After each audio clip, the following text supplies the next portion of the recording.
My name is Paul Dearlove. I'm the Deputy Director and Chief Science Officer at Clean Lakes Alliance. My role is to get people more involved in the lakes, caring about water quality and figuring out where they fit in the larger picture of water quality improvement. Well, I grew up fishing. So my dad took me fishing, and I was always concerned about pollution, what people did on the land to cause problems in the water. And that concern really sort of fueled my interest in studying water quality, limnology, the study of inland lakes, and watershed management. We get that question a lot. How are the lakes doing? So the state of the lakes, it's a reporting tool, and it's a tool to bring transparency and progress accountability to lake management understanding and lake improvement. These lakes have their own unique challenges. We are part of a 385 square mile watershed. We have 5 interconnected lakes, each lake behaving independently, but they're all connected, but they respond differently to change in the environment. So the state of the lakes is a way of almost having a scorecard. We try to develop individual lake by lake dashboards. Just like when you go into a doctor's office and you get evaluated for your health, we try to do that for the lakes. Color and the quality of the water. How transparent is it? What kind of life lives in these lakes? Are there beach closures? Are there cyanobacteria blooms? So we collect all this information, distill that down into a very, hopefully understandable report card in a way for the public.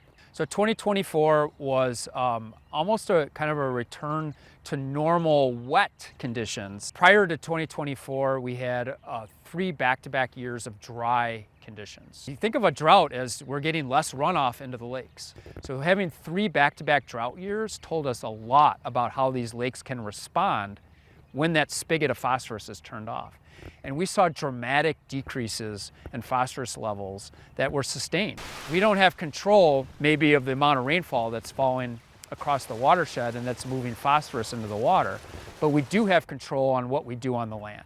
Every rain garden that we put in, every action that we take on the landscape, every cover crop that a farmer puts on a field, every construction site properly managed for erosion control is making a difference. It's reducing the amount of phosphorus that's able to get into the lakes every time it rains. There's different models that allow us to smooth out the variability of weather from year to year to see what would have been delivered in terms of phosphorus loads to these lakes if weather was held constant. And we know through that modeling that would have translated into a 36% decrease in the mass of phosphorus reaching these lakes over a 30-year period. So we know that over recent decades, the actions that were being taken in the watershed, on the land, is making a difference. And I've heard this time and again, that it's taken decades and decades and decades for these lakes to get to these conditions which we feel can be much better. And it's going to take decades and decades and decades to get out of those conditions. And that is not necessarily the case. We don't have to wait for the next drought to see good water clarity, but we have to double down on what we're already doing, what we know is working. We need much more of that. Otherwise, climate change will have the upper hand, and it will continue to mask progress. So we have to do more. Clean Lakes Alliance is a catalyzing force. We are going to rely on the community as a whole to take action.